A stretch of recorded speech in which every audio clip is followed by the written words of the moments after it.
The story is about a forest ranger officer whose transfer from a big city to a small village had just been finalized. Though married, the couple had no children, so they lived together wherever they went. When the transfer happened, his wife, accustomed to city life, accompanied him to the village. The government accommodation provided to them in the village was in terrible condition. The bathroom was in an even worse state. The ranger was unbothered by such issues, but his city-bred wife became irritated and upset at the sight of the dilapidated house. Her frustration was understandable, as she wasn't used to such living conditions. However, the ranger assured her that he would have the house completely renovated within a week. Convinced by her husband's reassurance, she calmed herself. The village watchman suggested in a hushed tone to the ranger that he should inform his wife about the rest house nearby. However, the ranger pulled the watchman aside and warned him, "Are you out of your mind? If she hears about ghosts, she'll insist on leaving for the city today itself." The watchman helped them settle their belongings into the house and glanced nervously at the nearby rest house. He muttered to himself, "I wonder what will happen now.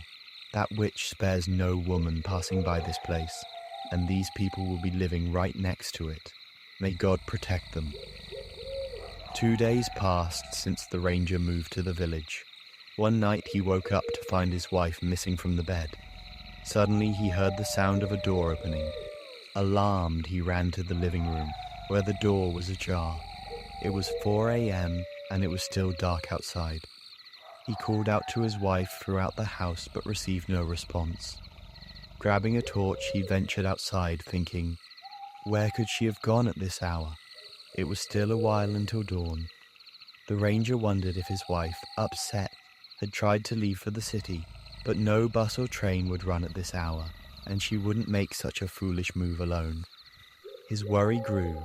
He decided to summon the watchman and called him to come quickly.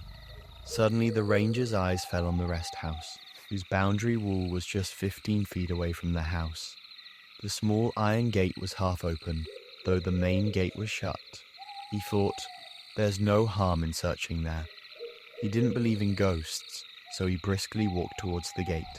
Just as he reached it, the watchman grabbed his hand from behind, stopping him. "Sahab, where are you going? Look over there. A witch might be inside," said the frightened watchman. The ranger glanced again and noticed movement in one of the rooms of the rest house. A shadow flickered in the dim candlelight. Seeing this, even the ranger felt a tinge of fear. He asked the watchman, "Do ghosts really exist there?" The watchman, who knew a big secret about the rest house, decided it was the right time to tell the full story. He began, 12 years ago, everything was normal at this rest house. Whenever officials visited the village, they stayed here. One night, during the festival of Rang Panchami, a leader and some officials were staying here. For their entertainment, villagers performed traditional dances and other cultural programs. One senior officer, close to the leader, lured a young girl into a room and began harassing her. She somehow managed to escape and went crying to the leader, complaining about the officer. But the leader sided with the officer. Some women witnessed the incident, but out of fear, stayed silent. What could the girl do? She was disgraced throughout the village. The next day, she consumed poison behind the rest house and ended her life. Since then, her spirit, now a witch, has haunted the rest house. Hearing this, the ranger was both sad and angry. "What happened to that girl was wrong," he said. The watchman continued. "Within a month of her death, the leader and officer died mysteriously. The villagers believe her spirit killed them." Before the watchman could continue, the ranger interrupted. "We'll talk about this later. First, let's find my wife." The ranger entered the rest house through the small gate. In one room near the gate, he saw his wife through a glass window in the faint candlelight. Relieved, he moved towards her, but as he did, the watchman held him back, saying, "Sahab, wait, I've called the village exorcist. Let him handle this. Your wife is under the witch's influence." The ranger refused to wait and said, "If you're scared, stay here. I'll get my wife." He walked into the room and called out for her. The room was dark and the torchlight was flickering. The watchman pointed towards a curtain and said, "Sahab, she's hiding behind it." When the ranger pulled the curtain aside, his wife ran away.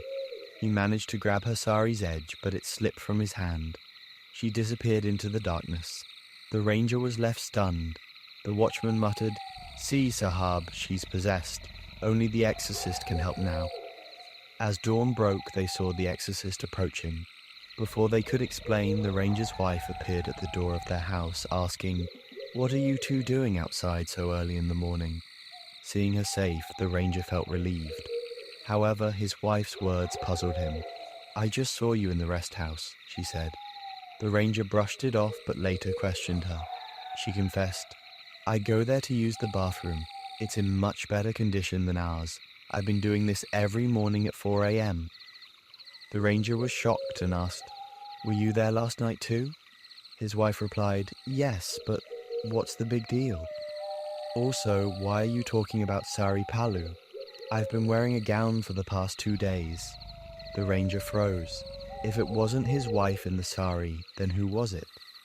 Looking at his hand, he noticed burn marks as if scorched by fire. The couple soon left for the city, but only the ranger returned. Months later, he was transferred to another village. To this day, the scars on his hand remain, a chilling reminder of the rest house's witch.